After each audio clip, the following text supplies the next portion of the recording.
Good morning दोस्तों। Article 212 courts not to inquiry into proceedings of the legislature. मतलब ये है कि भाई लेजिस्लेचर में, दोनों स्टेट के लेजिस्लेचर में हम बात कर रहे हैं, तो दोनों हाउसेज में कोर्ट इंक्वायरी नहीं कर सकता। जो भी प्रोसीडिंग चली हुई है उनके ऊपर कि भाई ये गलत बोला, इसके ऊपर ये चीज़, वो चीज़ नहीं कर सकता कोर्ट। और पहले वाले आर्टिकल में हमने पढ़ा कि जो सुप्रीम कोर्ट के जज, हाई कोर्ट के जज हैं, वो भी अपनी जो मतलब उन्होंने जो भी फैसला सुनाया कोर्ट का कोई भी, तो वो आके वहाँ पे डिस्कस नहीं कर सकते। तो वो चीज़ें हमने देख ली थी आर्टिकल 211 में। यहाँ पे हम इसकी बात करते हैं। तो पहले थ्योरी पार्ट में देखेंगे क्या बोला गया है, उसके बाद आगे पॉइंट टू पॉइंट पढ़ेंगे। The validity of any proceedings in the legislature of a state shall not be called in question on the ground of any alleged irregularity of procedure। मतलब यही है कि प्रोसीडिंग्स के टाइम पे ऐसा होता है ना, एक पार्टी दूसरी पार्टी के ऊपर भाई क्वेश्चन करती है, थोड़े ब्लेम भी ठोकती है, तो वो चीज़ें होती रहती हैं किसी भी पार्लियामेंट में।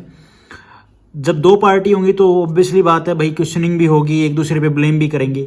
तो ऐसा नहीं है कोई किसी पर्टिकुलर पर्सन के ऊपर भाई किसी चीज़ को लेके ब्लेम कर रहा है तो उसके ऊपर कोर्ट में जाया जाएगा, कोई क्वेश्चन उठेगा कि भाई आपके ऊपर ये केस, वो चीज़ें नहीं होंगी, ये बात बोलेगी यहाँ पे। उसके बाद नो ऑफिसर और member of the legislature of a state in whom powers are vested by और under this constitution for regulating procedure और the conduct of business or for maintaining order in the legislature shall be subject to the jurisdiction of any court in respect of the exercise by him of those powers। ऐसा होता है कि कोई भी ऐसा matter जो assembly में चल रहा है, काउंसिल में चल रहा है, ठीक है, तो वहाँ पे अगर कोई मैटर क्वेश्चन अराइज भी होता है ना, तो कोर्ट सोल्व नहीं करता उसमें। स्पीकर, असेंबली में तो स्पीकर साहब देखेंगे उस मैटर को, और अगर काउंसिल है किसी स्टेट में तो उसमें चेयरमैन साहब देखेंगे।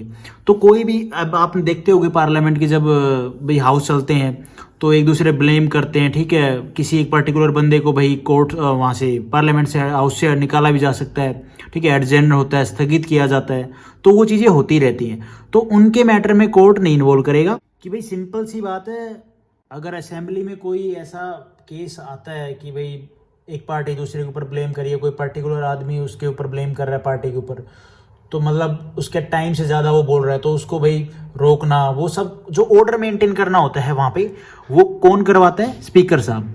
दूसरा क्या है कि भाई किसी पर्टिकुलर बंदा कोई लिमिट से ज़्यादा बोल रहा है, ठीक है, गलत बोल रहा है, तो उसको, या फिर ज़्यादा हा उल्ला कर रहा है, तो उसको एडजेंट करना, ठीक है, उसको स्थगित करना कि भाई आपका टाइम खत्म हो गया, आप जाइए, बैठ जाइए। या फिर भाई वो ज़्यादा ही गलत बोल रहा है, कुछ हरकतें ऐसे कर रहा है, तो उसको वहाँ से आउट भी कर दिया जाता है। तो वो सब जो ऑर्डर है वो कौन मेंटेन करता है? असेंबली में हमारे स्पीकर साहब और काउंसिल में हमारे चेयरमैन साहब।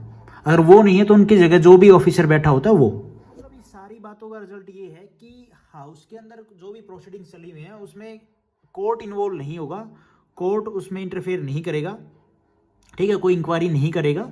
जो भी मैटर होगा वो स्पीकर, असेंबली है तो स्पीकर साहब और काउंसिल है तो चेयरमैन साहब उसको देख लेंगे, ठीक है। ऑर्डर जो भी मेंटेन करना होगा उनके हाथ में होता है।